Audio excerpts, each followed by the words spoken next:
गुवाहाटीनि खानापारायाव सोलिबाय थानाय बिजाब मेलायाव नेशनेल लाइब्रेरी अफ इन्डिया कलकातानिफ्रायबो बाहागो लाफैदों।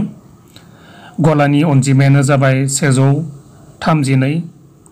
बेवहाय नोंथाङाबो गाव गोसो बायदियै बिजाब दान होनो हागोन।